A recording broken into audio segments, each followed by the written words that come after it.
Good day and welcome to this video lecture about algebra. In this video lecture, I will discuss how to calculate the distance between 2 points. So let's start. In this lecture, we will focus on how to calculate the distance between 2 points. But let me first start with the derivation of this formula. In the first place, what is meant by distance between 2 points? Distance between 2 points is the length of the line segment that connects the two given points. Distance between 2 points in coordinate geometry can be calculated by finding the length of the line segment joining the given coordinates. Now how the formula was being derived. Now let's say we have a coordinate plane and we have 2 points A and B. Point A was plotted with coordinates of x1 and y1, and point B was also plotted with coordinate of x2 and y2. Now these 2 points have been joined by a line segment, and we call this line segment as D. Through this line segment, I will construct a right triangle by drawing horizontal line and vertical line. The distance from the origin of x-coordinate of point B, we call it as x2. And a distance from the origin of x-coordinate of point A, we call it as x1. Therefore, line AC has a distance of x2 minus x1. Now the distance from the origin of y-coordinate of point B, we call it as distance y2. And a distance from the origin of y-coordinate of point A, we call it as y1. Therefore, the line BC has a distance of y2 minus y1. Now, by applying the Pythagorean theorem for the triangle ABC, AB square is equal to AC square plus BC square, which is also equivalent to D square is equal to x2 minus x1 square plus y2 minus y1 square, or D is equal to square root of x2 minus x1 square plus y2 minus y1 square. And that is the formula in finding the distance between 2 points. Now let's solve some problems in finding the distance between 2 points.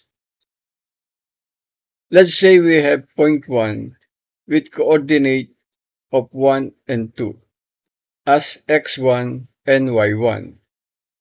And we have point 2 with coordinate of 4 and 6 as x2 and y2. So we could use the distance formula that we already discussed. So we need only at this point is to plug in the numbers into the formula. So D is equal to the square root of 4 minus 1 square plus 6 minus 2 square. So D is equal to the square root of 3 square plus 4 square. Then D is equal to the square root of 9 plus 16. So D is equal to square root of 25. Therefore, the distance between point 1 and point 2 is equal to 5. Now, the other way which you can get the answer is you can plot the points into the coordinate plane to find the answers. So P1 is at 1, 2, and P2 is at 4, 6. So to find the distance between P1 and P2 is by connecting these points by line segment. The next thing we can do is to draw a right triangle. Now in order to go from P1 to C, we need to travel 3 units to the right and 4 units from C to P2. So all we need to do is to find the hypotenuse of the right triangle, and we could use the Pythagorean theorem to get the answer. Therefore, D is equal to square root of 3 square plus 4 square. So D or the hypotenuse is equal to 5, and that is the distance between P1 and P2 shown in the graph, which is the same answer that we got using the distance formula. Now let's try another example. Let's say we have point 1 with coordinate of -3, 4 as x1 and y1. And we have point 2 with coordinate of 2, -3 as x2 and y2. So we could use the distance formula. So we need only at this point is to plug in the numbers into the formula. So D is equal to the square root of 2 minus -3 square plus -3 minus 4 square. So D is equal to the square root of 5 square plus -7 square.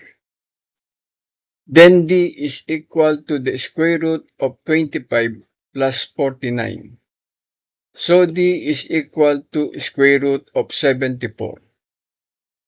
Therefore, the distance between point 1 and point 2 is equal to 8.6. Now the other way which you can get the answer is you can plot the points into the coordinate plane to find the answers.